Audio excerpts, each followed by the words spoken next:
Namo tassa bhagavato arahato samma sambuddhassa.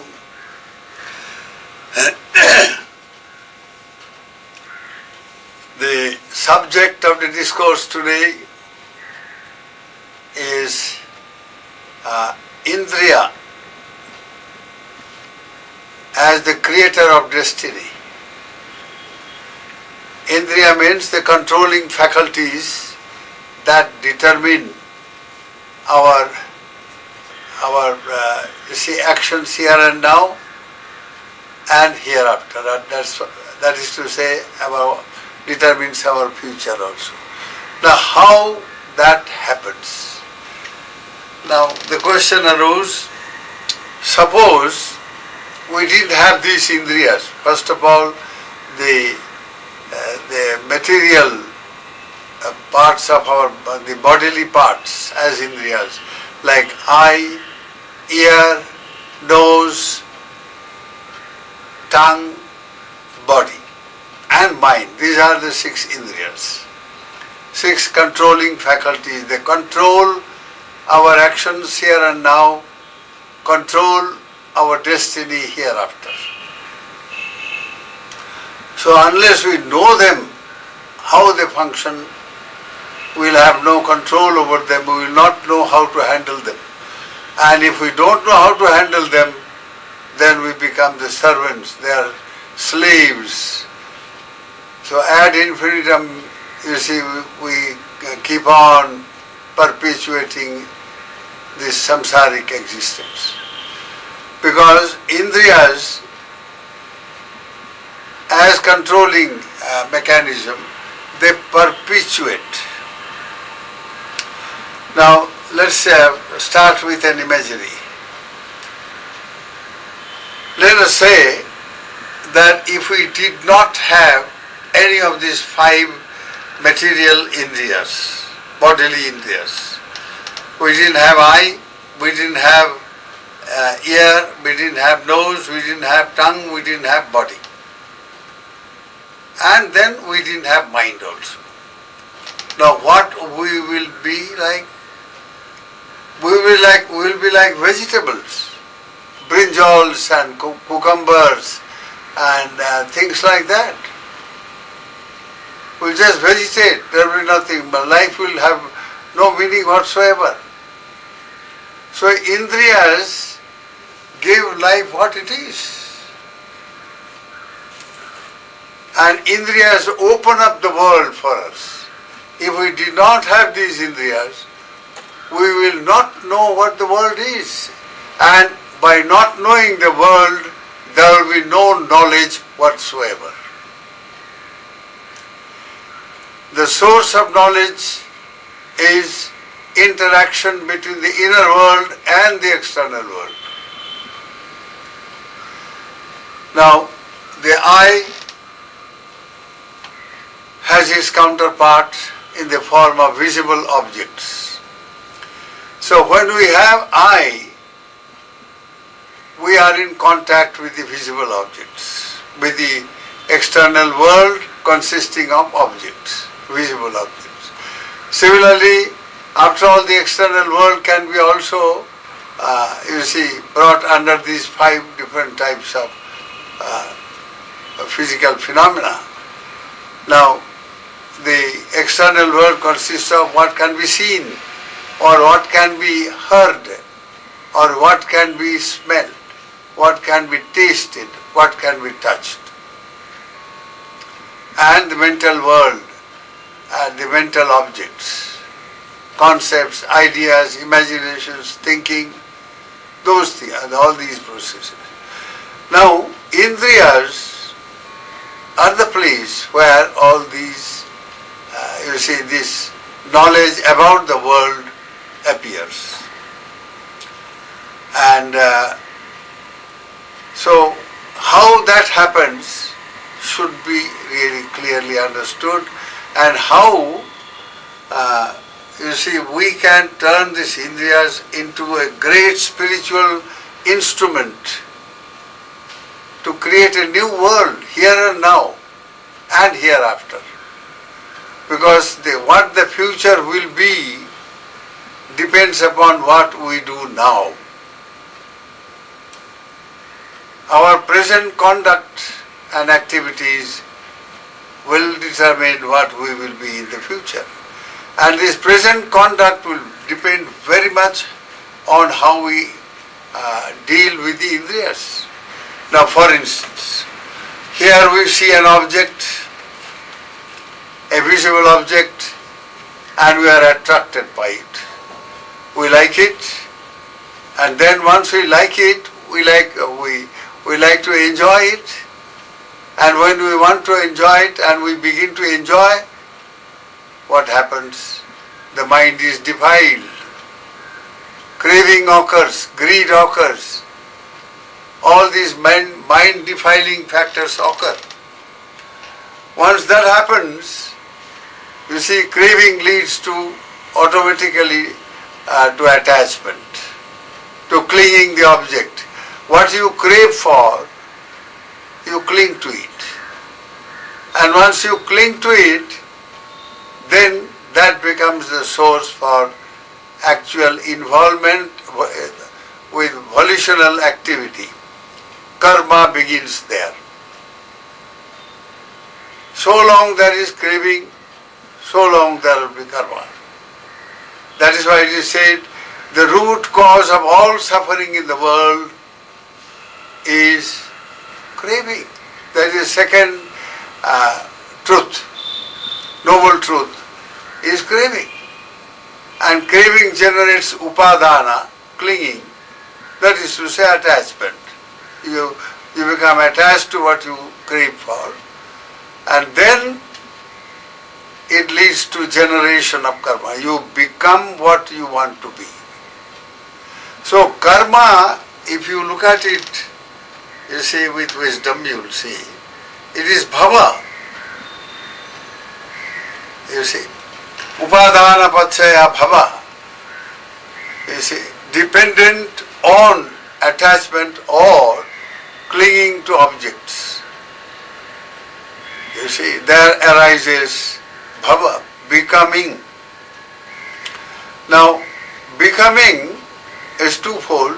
One kamma bhava, the other is upapatti bhava.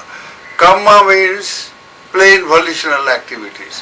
When you are attached to a thing and when you cling to it, you commit yourself, you perform all kinds of activities, bodily activities, verbal activities and mental activities in order to gratify your craving and your attachment.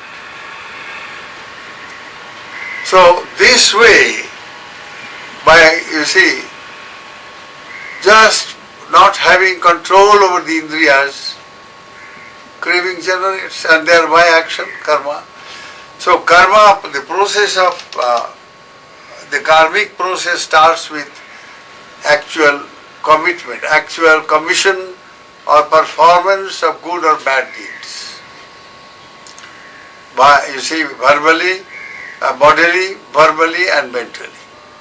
Now once that is done, that is the beginning of the karmic process. You generate every action, every karma has a certain potency, a certain power, and the potency is to give a result. And the result is in the form of rebirth or in the form of, once you are reborn, support life, continuation of existence, or in the form of the very opposite, you destroy life. Now, for instance, recently I heard that this Andhra leader just passed away in an accident. Suddenly, his plane or helicopter struck that rock, and there ended his whole career, life, everything. So this is one function of karma. He has done some kind of karma in the past for which he has to pay, and he paid very heavily. He was the chief minister. He was very popular. And all the good things of life that people crave for, he had all those aplenty, in abundant measure. And he probably would have something much more at the central level if he had lived. All that is gone by the action of a karma. If the karma happens to be, let us say, destruction of life, then your own life gets destroyed. We should not bring in element of emotion in this. It's just plain facts, facts of life. So this is how the karma, you see, the potency of a karma produces result. Either in the form of giving life, a new rebirth, or destruction of life, the opposite of it, accident, this, that and so on, or disease for instance. A person keeps on getting all kinds of diseases all the time. You enjoy a very fine life, you have got name and fame, you have got everything in the world you can think of, but you are diseased. The story of Henry Ford I told you several times before. He could not eat a piece of bread. He had to live on liquid food, that is barley water of a particular specific gravity. With all that huge money that he could not count, he had to weigh the money, the dollar bills, and find out how much money he got. Now these are the predicaments of life and the tragedies, and you see all these occur due to karma, due to action. So life is characterized now, people may visualize life as something very wonderful. So karma works, you see, it works out in this way, bhava. For instance, give rebirth, or the opposite of it, destroy life, or support life in all kinds of ways, enjoyment, pleasure, happiness, or the opposite of it, disease, misfortune, poverty, bad name, all kinds of troubles, all kinds of different forms of suffering, struggles and all that. So this is life. Now karma ultimately is created in this manner. So once you are involved in karma, you are thrown into the future, rebirth. You create a future by your action. And this, once you create a future by your action, there again you start doing all kinds of karmas once you are born. And then you are catapulted into the future, further future. So perpetuation of existence, the wheel of life is called samsara. Samsarati iti samsara. That which perpetuates this travel, these cycles of existence, coming into being, dying, being reborn again dying, ad infinitum it goes on. And that is dukkha. And the cause of this dukkha, Bhagavan said, is craving. And craving is created by feeling. And the feeling generates in an Indriya. With the eye, you have the eye, and you see the object, the visible objects, they have a tendency, or their nature is that they attract. So the eye gets, you see, the eye has a tendency to meet the visible object, because the visible object attracts. And when the eye, the sense organ or the sense-based eye is, you see, trying to meet the visible object. The consciousness which is based on the eye consciousness, chakku vijnana, that immediately adverts towards the object. Advert means it pays attention towards the visible object. So if there is a visible object and if there is an eye, the visible object has the tendency to move towards the eye, to meet the eye, and the eye has a tendency similarly to meet the visible object, and through this paying of attention by the eye consciousness. So once that happens, you have a triple conjunction. That is three things like a triangle. Three things come into being, they meet. And that is called passo or contact or self-impression, sense impression. So when there is visible object and there is the eye base, also physical phenomena, and then the advertence, which is eye consciousness, the ability to see, seeing consciousness, chakku vijnana, seeing consciousness. When these three meet, it is a very important occurrence that takes place. With this meeting of the three, automatically there arises feeling. And the feeling in turn then lets a whole chain, so-called, of, you see, it triggers all kinds of activity. You see, once you have the feeling, you know, you perceive that this is in the form, it's a very pleasant one, so why not enjoy? It's an unpleasant one, why not repel? Or just be indifferent to it, neutral. These three kinds of very basic sensations occur, and that gets very, very complicated, you see, leading to craving. Or the very opposite, if you know how to deal with feeling. Here we come to the crux of the whole thing. The crux of the matter is how to have control over the controlling faculties. This controlling mechanism that we have in the form of the senses and the mind is a very preeminent mechanism, controlling mechanism in the manindriya.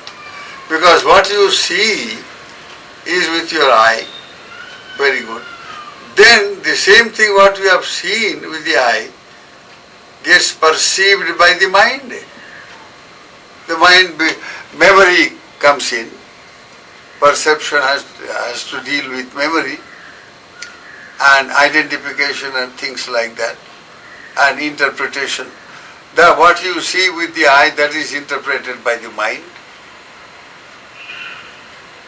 So, now the eye, the seeing, the act of seeing becomes then a mental object. So here then, the eye, the Indriya, let us see how many functions an Indriya performs. And from that you can know why it is called an Indriya, a controlling mechanism.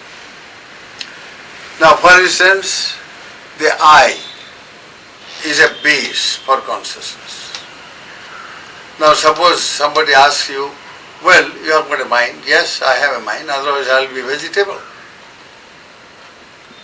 Very good. Where is it located? Where will you say?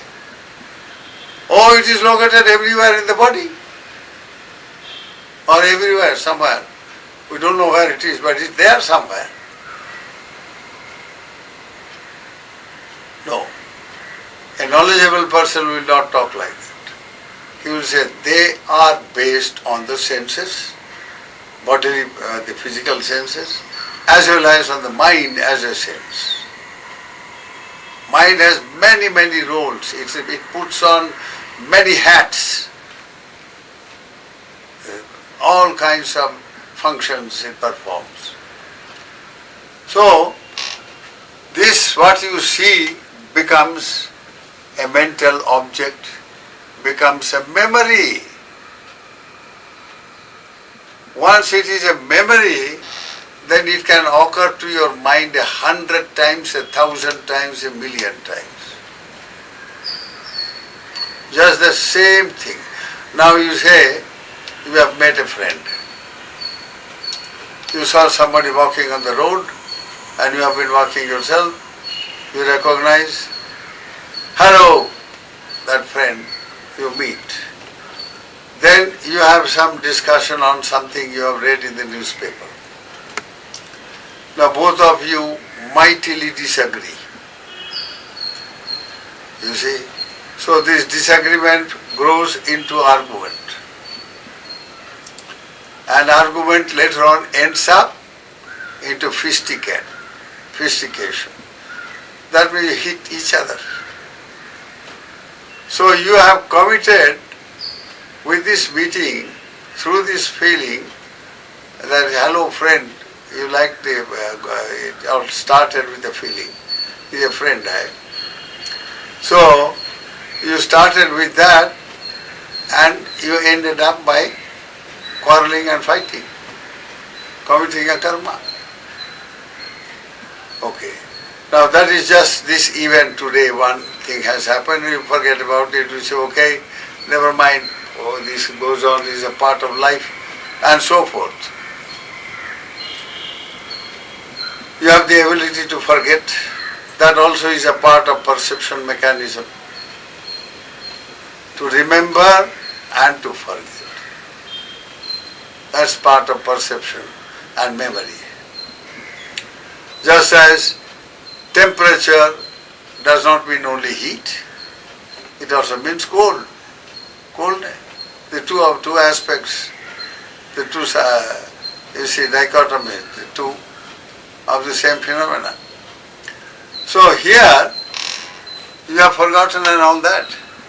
But again in the night, when you are lying down or when you are sitting to meditate, now this comes up.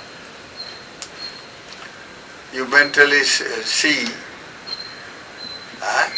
what the event, ghatana, the event that occurred, and then you interpret that again in mind.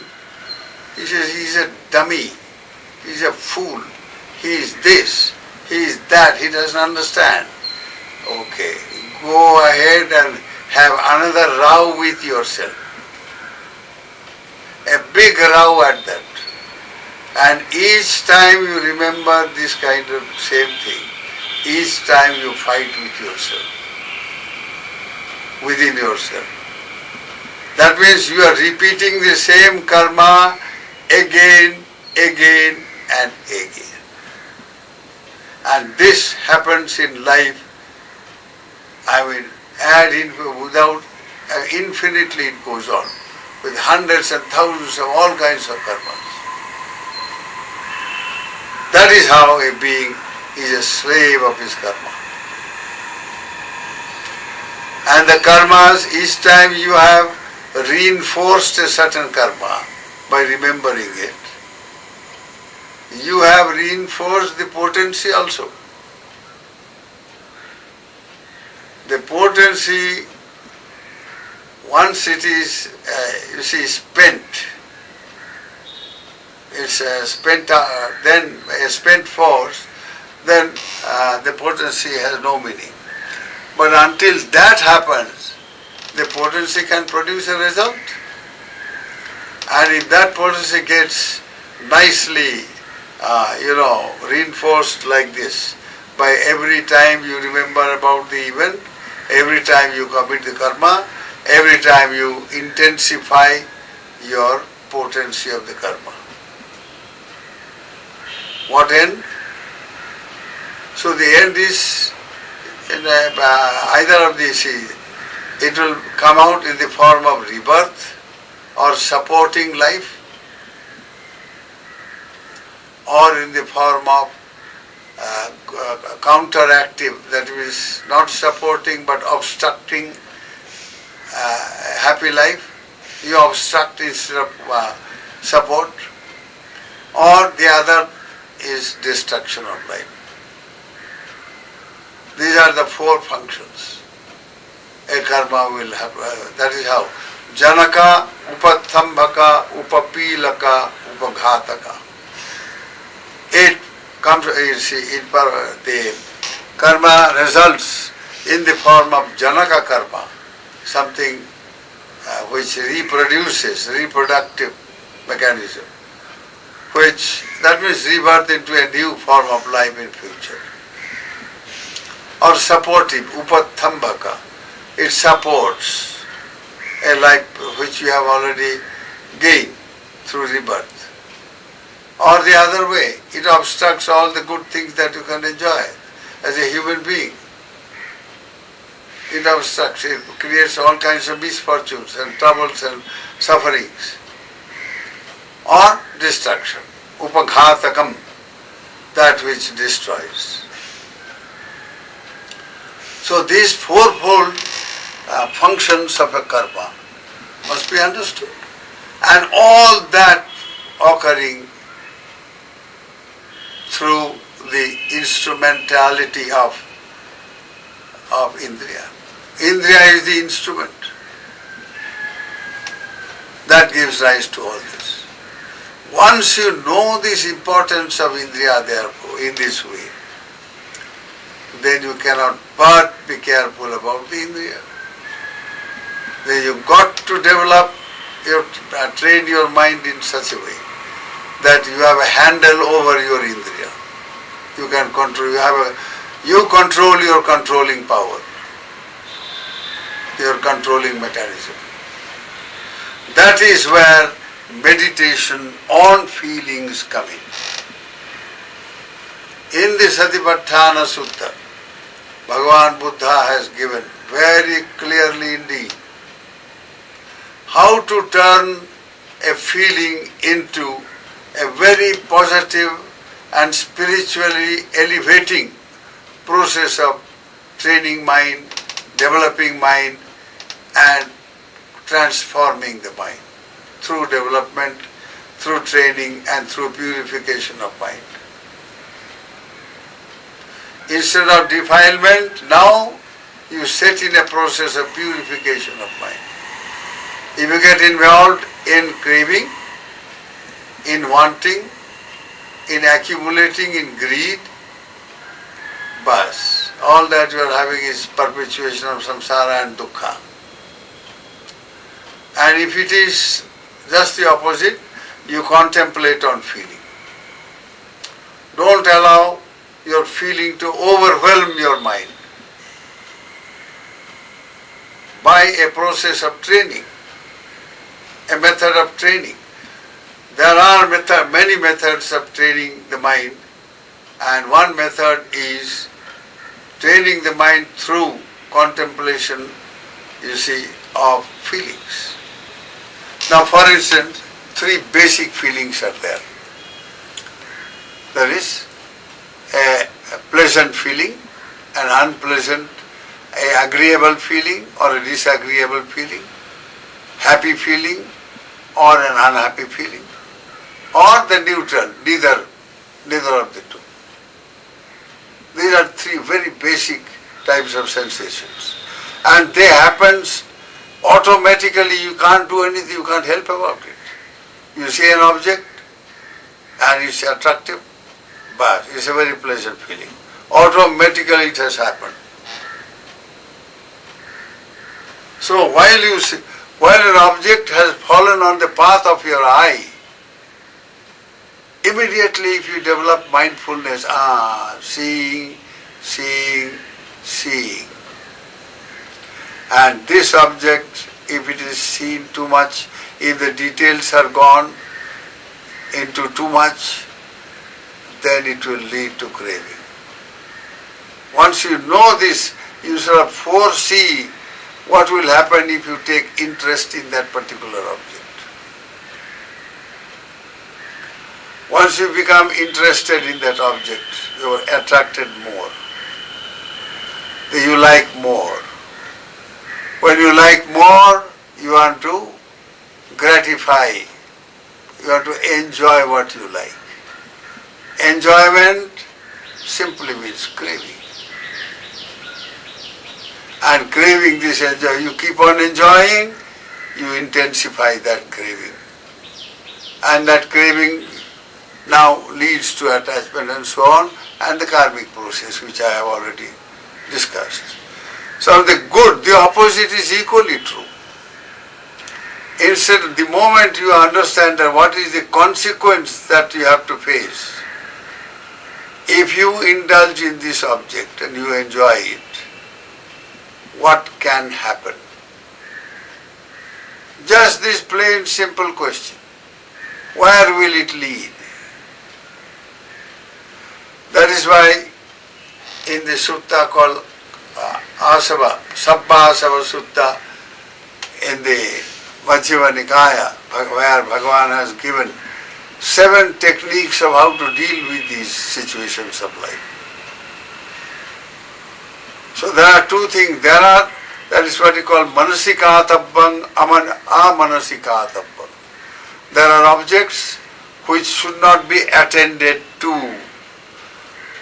Manasa markobeku athava marbardu in Kannada. You see?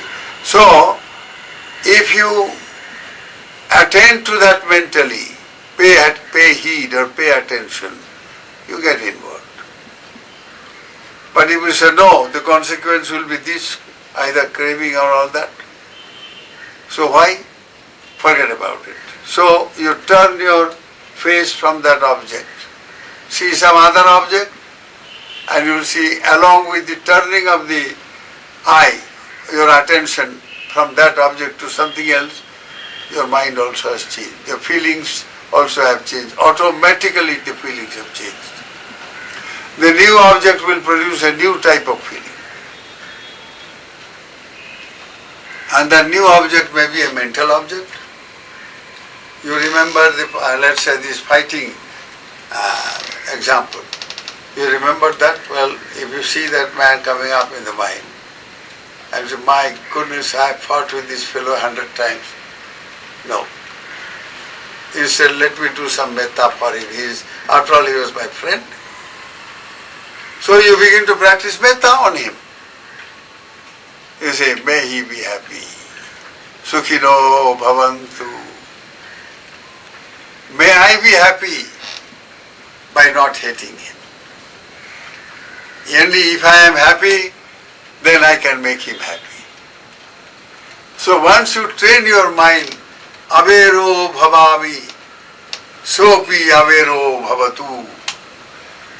May I be avera, non-hating, forbearing, forgiving, loving. May I generate goodwill. So like that, once you train the mind in a positive way, that very object becomes an object for the arising of wholesome states of consciousness. That very fighting event or episode now becomes an episode for developing metta. That is where, you see, contemplation on feeling, you see, is so very important because it brings in its train all kinds of positive thinking.